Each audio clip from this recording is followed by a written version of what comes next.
Bryan Colter here, Evolutionary Astrologer, for another horoscope report for the upcoming Leo new moon that happens right in the middle of August. I will highlight the core evolutionary intentions for the next couple weeks. Before we get to that though, quick announcement. I'm currently running a summer sale this August. Well, I guess it's not summer for all of you, but I do have this sale going on. 15% off on all the astrology classes that I offer. If you're interested, if you have a passion for astrology and you'd like to learn with me, I'll put a link above. You can check it out. With that being said, let's go ahead and take a look at the chart. Here we go. So this is what we got going on. We have this beautiful Leo new moon happening right at 23 degrees and 17 minutes of Leo. You'll see that Venus in Leo is right nearby, forming a stellium here in the sky between these three planets. We also, very significantly, have this tight square between Uranus in the sign of Taurus at 23 degrees, squaring that Leo sun and moon. And interesting, we also have this Mercury in Virgo conjunct Mars in Virgo opposed this Neptune in Pisces down here. You can ignore what houses of this chart that these planets are in, the clock face, if you will. We're just going to be focusing on the planets in the signs. Okay, so new moons are about new beginnings. So over the next couple weeks, you can ask yourself the question, are there some new beginnings I need to take that are more Leo in nature? Now, this is a warm moon, a potentially affectionate moon. I say warm because Leo's a fire sign. The sun likes fire for obvious reasons. Here the sun is right next to the moon in the chart. I'll also point out that the sun is always strongest during Leo season because it is said that the sun rules the sign of Leo. And whenever a planet's in its own sign, it's at maximum power. So a warm moon, an affectionate moon, an expansive moon, which is with a certain star quality, if you will, sun being the star. Especially affectionate moon, I really like that word because Venus, the goddess of love, is right nearby in the mix here. And this is a relationship planet for sure, and we'll talk more specifically on how to work with this in relationships through the Leo archetype. But just more broadly, you think about new beginnings regarding relationships in your life. If you have any sensitive places in your own personal chart, like your sun, moon, or ascendant, or another stellium of planets in your own chart that happen to be around 23 degrees of any of the fixed signs, like Leo, Scorpio, Taurus, Aquarius, then that means this stellium in the sky right now is lighting up your chart like a Christmas tree. And new beginnings around relationships are much more likely to occur in your life, at least much more likely above random chance, which is significant, worth paying attention to. But just on a personal level, regardless of whether or not you have planets at that location in your own chart, you can ask yourself the question, is there a new beginning I would like to start in my life regarding relationships? And maybe I can put myself in situations where those new relationships are likely to come into my life. So this is really how you work with the planets and the archetypes in astrology proactively. It is true that astrology is very much about synchronicity, where we attract to ourselves certain experiences by chance, which is to say we will synchronistically attract those experiences in our life with some strange coincidental experiences, okay? That's a magical part of life, and astrology does point to that. But if we work with the symbols proactively, we can greatly increase the likelihood of these more beneficial circumstances to make themselves manifested in our life. And how you work with a Venusian time during new beginnings is to actually extend yourself socially a little bit more than you're accustomed to. And this is how you, with the superpower of your own free will and focused intent, can say to Source, to God, to the universe, whatever you want to call it, I recognize this Venusian energy is flowing through my life at 1 billion watts now, and I choose to work with it instead of against it for my own betterment and evolution. Taking this a layer deeper, Sun in Leo, so strong in its own sign. Sun is a literal star. What new beginnings can I create in my life where I can manifest more of this solar star quality? And if you think about the sun, it has warmth, luminosity, and gravity. So how can I manifest more gravitas in my being, in this more Leo way, which is more vulnerable, performative, heart-centered, joyous? And joy is really the frequency we want to hone in on here, because that is an energetic state, a very high level of consciousness. And on the scale of consciousness from 0 to 1,000, I think the frequency of joy is about 540, which is only halfway up the ladder. But considering everything above 200 is considered love-based or positive, it's actually pretty high. And very few people on the planet can actually maintain that frequency of joy indefinitely. If they can, they're basically enlightened. I mean, that is very hard to do because our level of consciousness is constantly fluctuating based on what thoughts, emotions, intentions, words we speak, actions we take will always change our level of consciousness. So to maintain a frequency of joy is very, very difficult here on planet Earth, the school of hard knocks. You know, it's pretty hard to maintain that. But that is a very powerful goal during this time.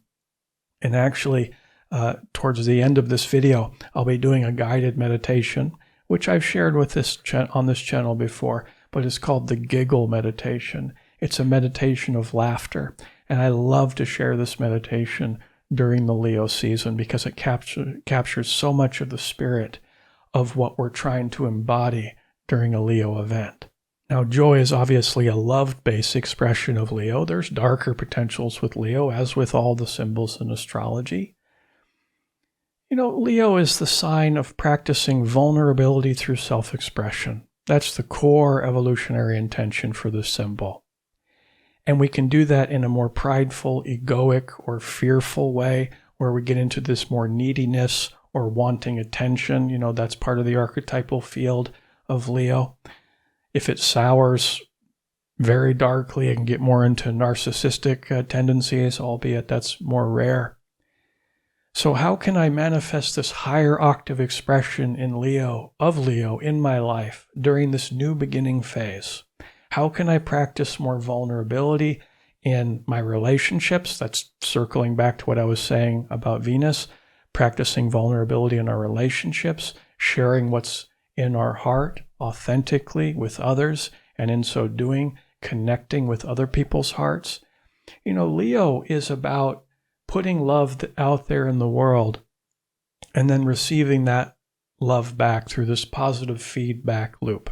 And of course, that can happen through vulnerability in the relationships. But classically, Leo is the performer archetype. It's also the archetype of the child. So it does have this very creative, spontaneous quality to this symbol. Very creative energy. And there's another layer with Venus where she's known as the goddess of the arts. So here the goddess of the arts is in the sign of the performer. This is a very strong creative energy as well. What new beginnings can I create in my life around literal creative expression? But if you think about, let's say, expressing an art form, like singing a song, and let's say you pour your heart out there in the song to an audience. Even if it's only an audience of one, that's still an audience. You know, Leo needs an audience. How can I be a star? How can I shine brightly into the world?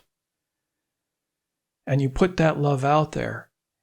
And if you receive a round of applause, they're sending that love back to you. So we take this principle of that positive feedback loop of joy and love. How can I create more joy in my life? But most specifically, through my relationships and vulnerability within that, and then also through the expression of the arts, whatever that means for you. Now, fire signs are symbols of action. Over the last couple of videos, I've talked a lot about the nodes of the moon changing sign. The south node changed into Libra, the north node changed into Aries. And I won't dive completely into that again.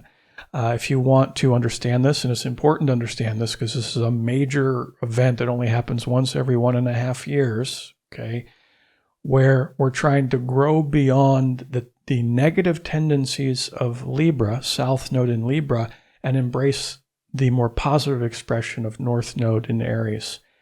And this, since this is a big event, it's in the background of all the other planetary events going on. So we tie this same idea into what we've already talked about integratively.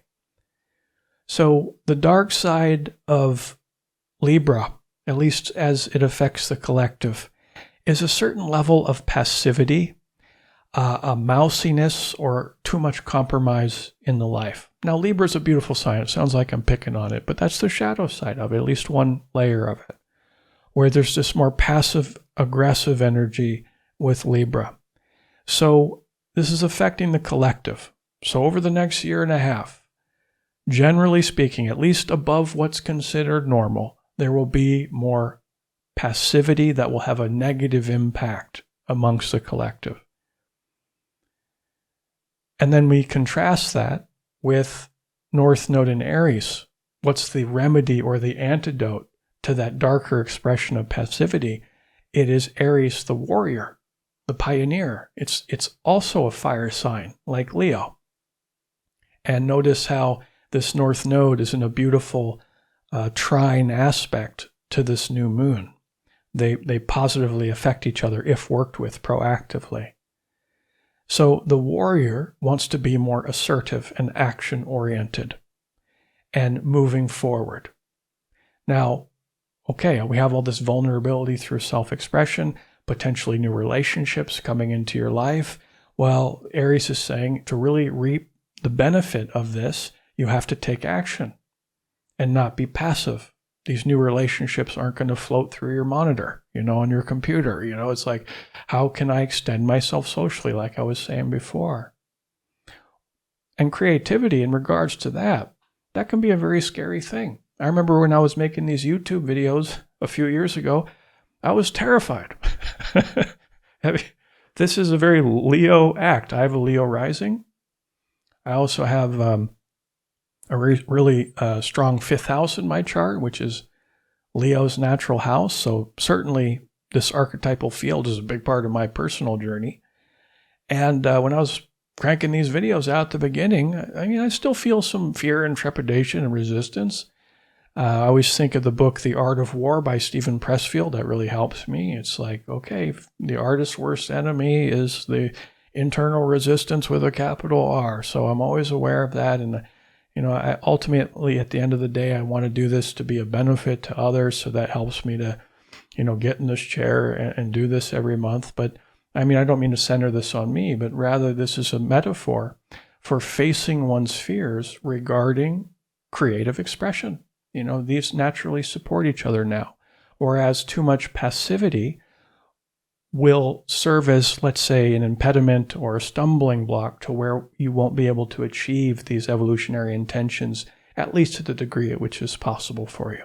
Now, because of this fear regarding expression, oftentimes that fear can cause us to express ourselves more, let's say, inauthentically. That's a classic thing. Some illustrate this principle more than others. And this is a perfect segue to this Uranus square the new moon here. Very, very tight square. Square is a 90-degree angle. It's energetically, we could say, friction-based, where it's not bad, but it is more difficult. It's more challenging.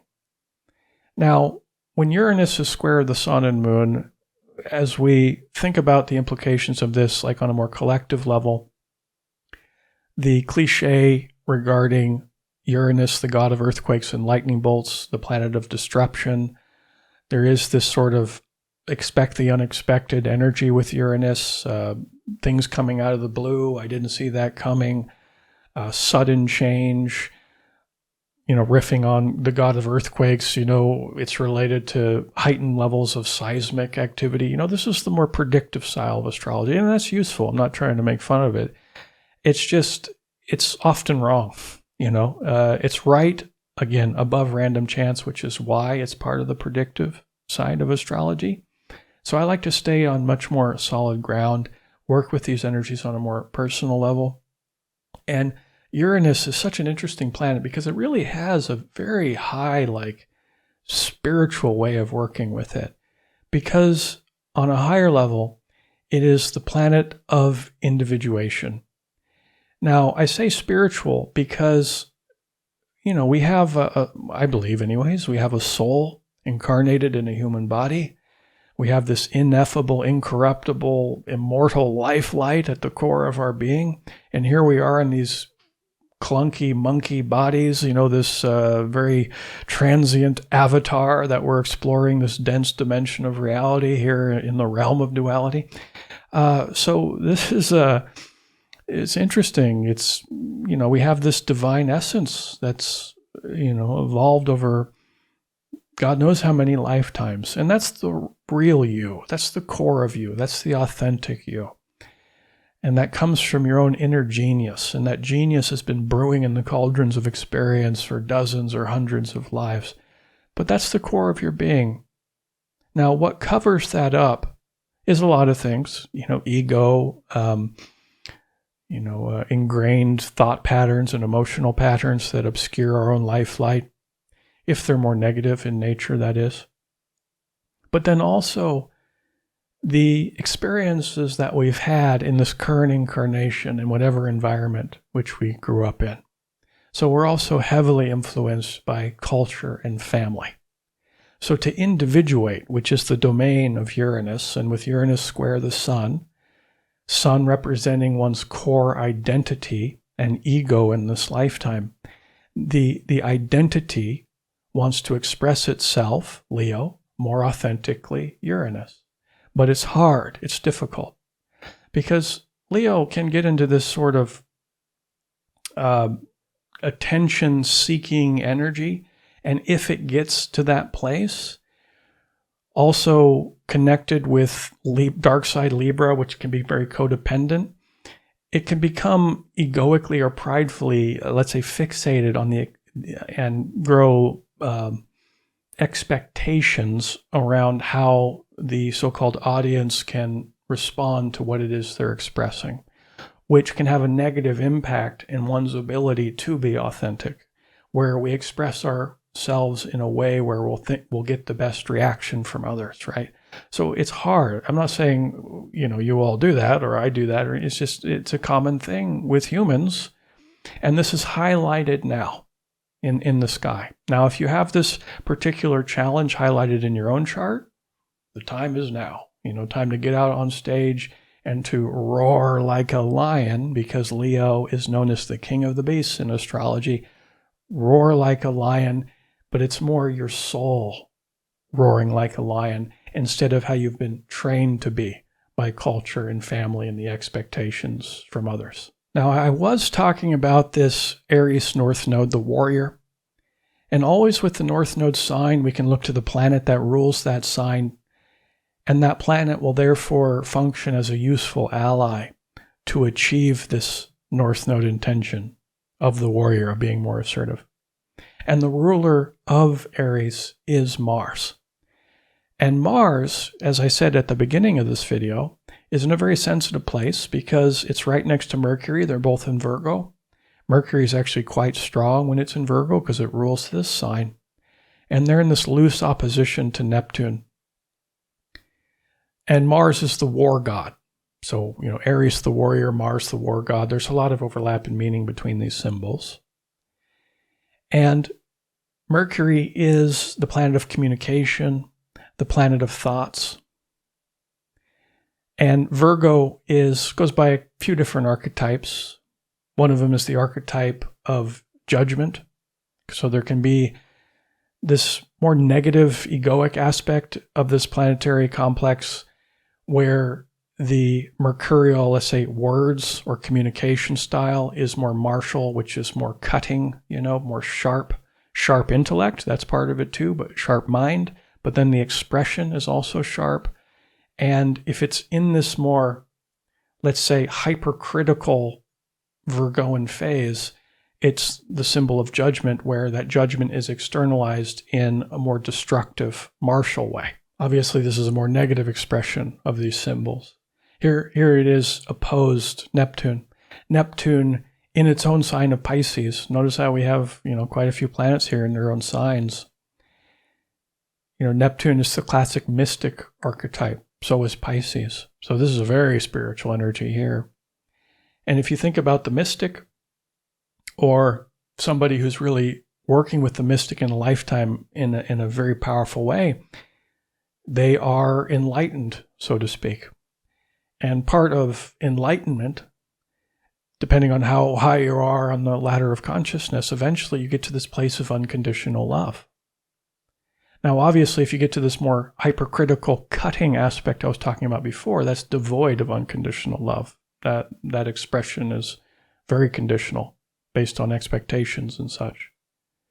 So through the opposition, it's a 180-degree aspect. It's tension-based. It's another difficult one. How can I maintain unconditional love? That's the ideal. In one's capacity to express ourselves verbally in such a way that is assertive and direct, but also impeccable, without any sort of, let's say, destructive qualities of the warrior archetype. Now, I introduced Virgo very negatively. It's the symbol of judgment, the hypercritical Virgo energy, but very positive symbol as well. Now, that hypercritical aspect of Virgo is connected to the idea that is classically known as the virgin archetype. Now, virginity historically was seen as this exalted state of purity. So it's the symbol of purity, to be pure, to be perfect, to be impeccable. And if somebody else in the life is not reaching those standards, hence the judgment that can come if it's not coming from unconditional love and understanding. But impeccability can actually be a beautiful thing as well. So the impeccable warrior, developing more conscious mercurial awareness about one's thought patterns before they actually speak them out to the world. And to speak them in a way that is effective, because Virgo can be very effective and poignant without the destructive component. So becoming impeccable in one's mind and in one's speech as we attempt to create new beginnings that are more vulnerable and heart-centered and expressive and authentic. And to help you out with this, if you really lean into Neptune and adopt a meditation practice, that will help you to observe your thought patterns and figure out which of those are ingrained in your subconsciousness as habitual thought patterns, and then seek to, as an intention within that meditation, to decide which of these patterns you no longer want and seek to de-energize them, and then simultaneously create the strong intention to affirm or strengthen more positive thought forms and expressions that will filter out into the world as how you, as a star, shine brightly into the world.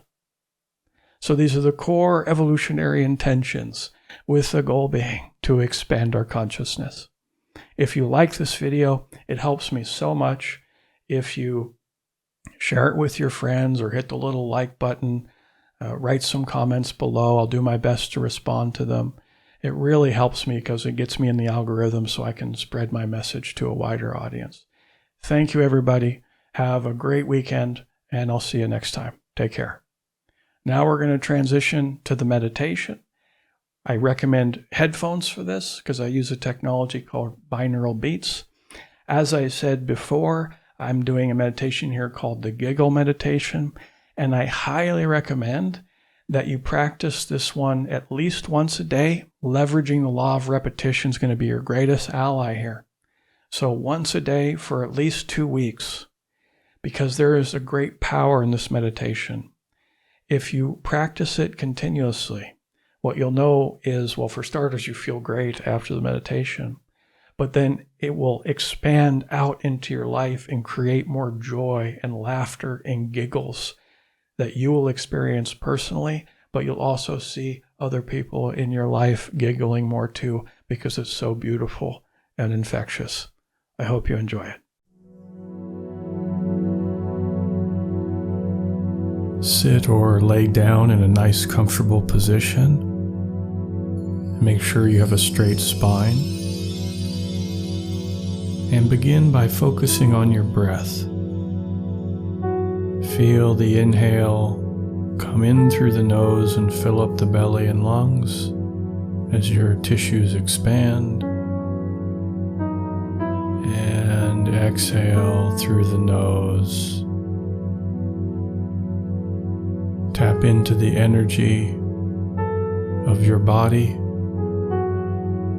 the precious gift from the divine, the vehicle for our soul. Take a moment of gratitude for this co-creative process with the divine.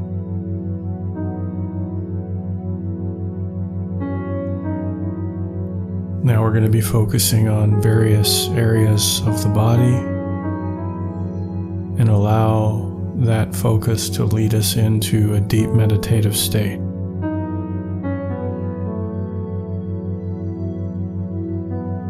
It's important, if you can, not to move. And if you feel an itch somewhere on your body, just focus all your concentration on that itch and allow that itch to be an entry point into the meditative state. Concentration is key, and no physical movement. So begin by focusing on all of the toes of your feet. And feel like you're in your toes.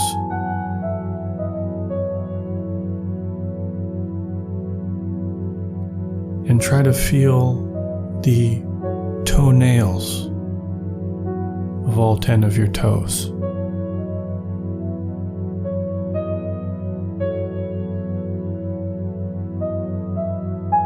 And now shift your attention into the entirety of your foot, both feet.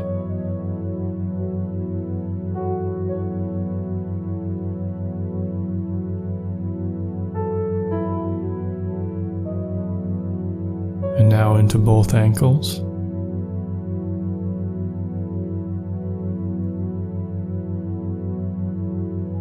Both calves.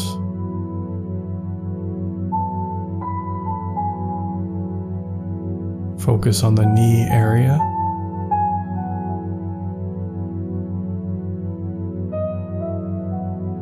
And now focus on both of the kneecaps.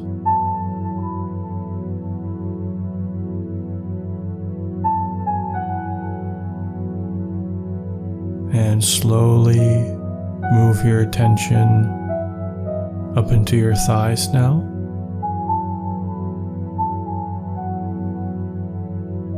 Feel that you're in your thighs.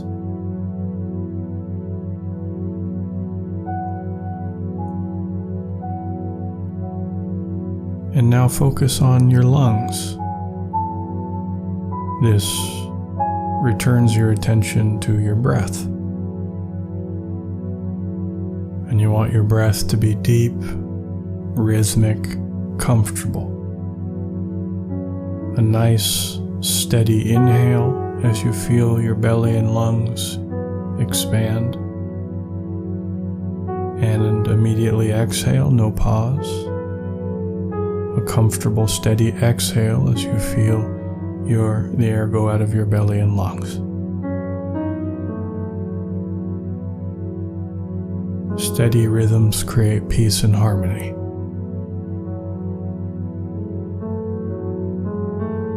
Now return your attention to your leg area, and now we'll move it up to both of the hips. Feel that you're in your hips and pelvic floor.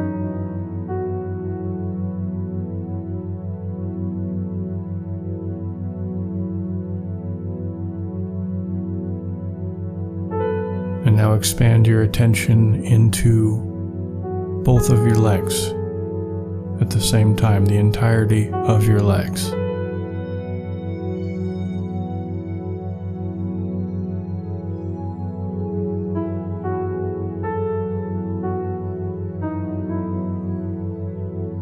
And now focus on your butt.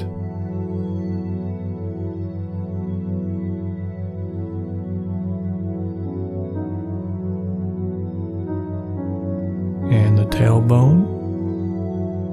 And follow that energy up the spine, and now you're feeling your entire lower back.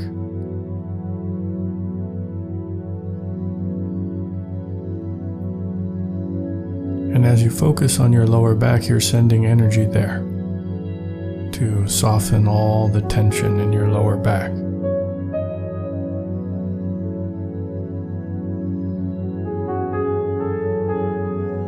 And move your attention up to the middle back now.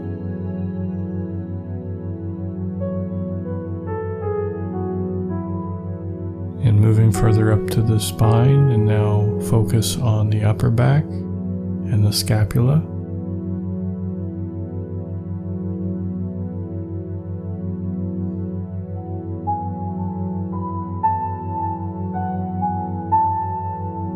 And now up to the back of the shoulders. And keep that steady, rhythmic breathing.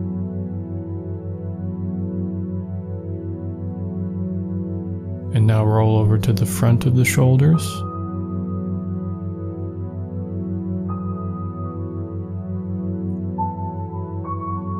Now into the chest.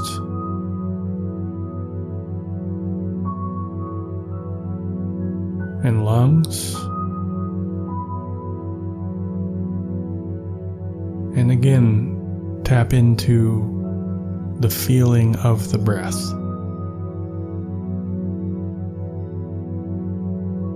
And feel the front of your chest push against the fabric of your clothes as you inhale.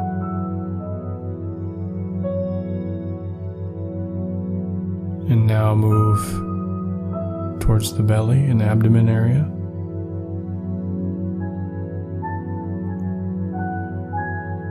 And focus directly behind your belly button, a couple inches behind your belly button. And just keep your attention point there.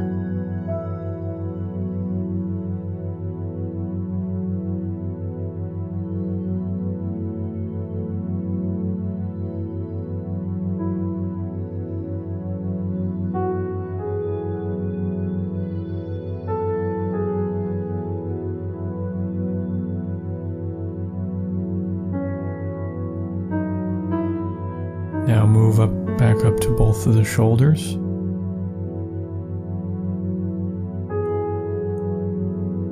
And now into the upper arms.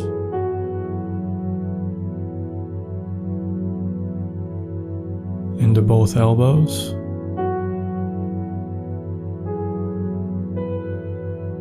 Forearms. Wrists. And hands.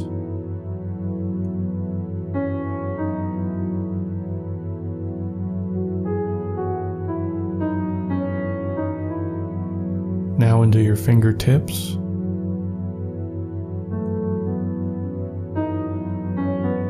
See if you can feel all of your fingernails of both hands.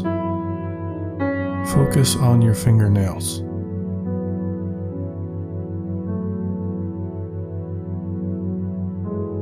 Now move back up to the front of the throat.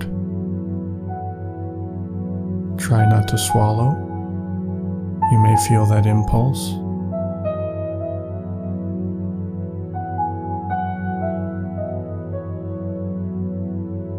And now the back of the neck.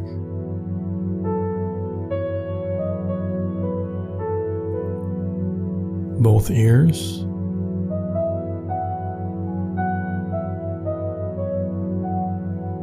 The back of the head. Now up to the very top of the head, the crown chakra.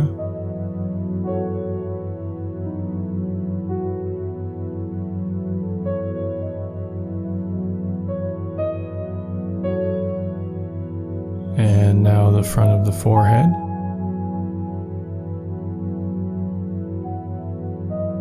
your eyebrows, eyelashes, eyelids, and eyes.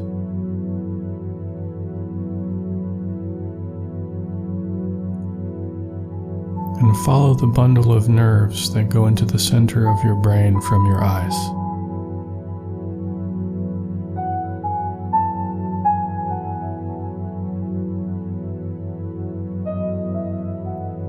And now to the tip of the nose, upper lip, cheeks, chin, lips, and tongue.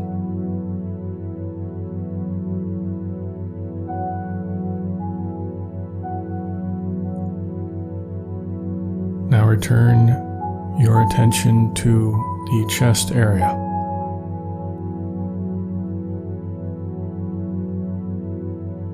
And focus not on the physical heart, but on the spiritual heart, which is directly in the center of your chest and a couple centimeters to the right. And from the spiritual heart, visualize a beautiful pink color begin to radiate from the center of your chest. And see that color grow brighter and expand into a beautiful pink sun.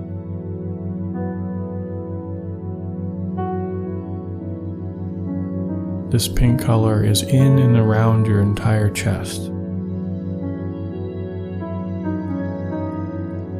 On your next inhale, see that sun glow as brightly as you can make it glow in your mind. And as you exhale, the air goes out, but the energy stays in.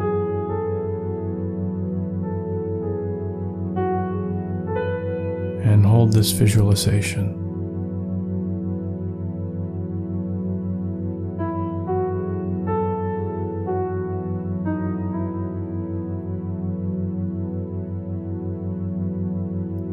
Now remember sometime in your life, doesn't matter what age, where you can remember feeling the greatest joy. And remember that experience with as much clarity and crisp visualization as you can. And relive this event in your mind.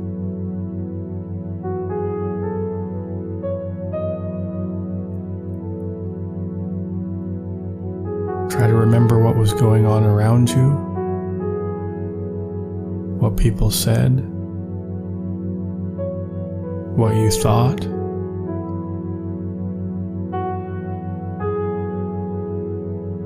Invoke the five senses.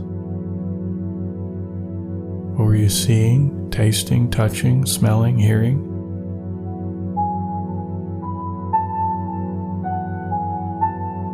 And as you relive this experience, cultivate that inner joy and bring it into the pink sun. Feel it in your chest.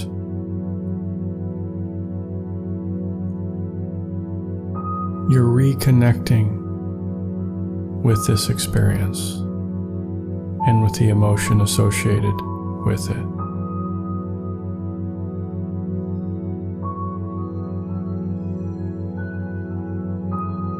Now change the visualization and start to visualize yourself with someone or some people who you really love and they love you.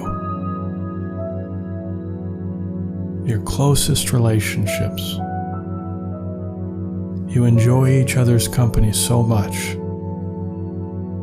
And you can feel this love for them radiating out from you as a pink color and reciprocated from them as a pink color, coming from each of your chest centers, your spiritual hearts. And visualize that something happens, whatever it is, you say something or whatever, and you both start laughing hysterically.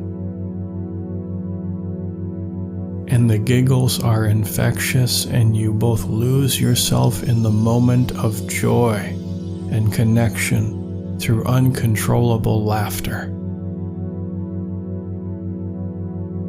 And you're rolling on the floor laughing, literally. And the sides of your gut are hurting, and you are crying tears of joy profusely. What a moment. Feel that joyous experience. And breathe it into your chest. We are mining joy with the superpower of your vivid visualization, and folding that into our consciousness.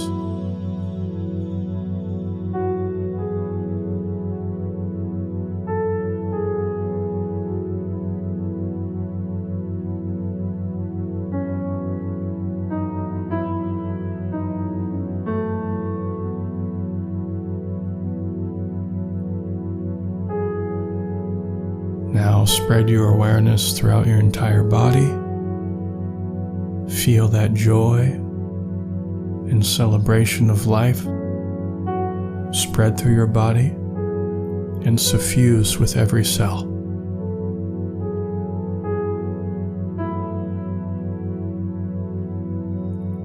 And now see your body scintillating in a bright, vibrant white color.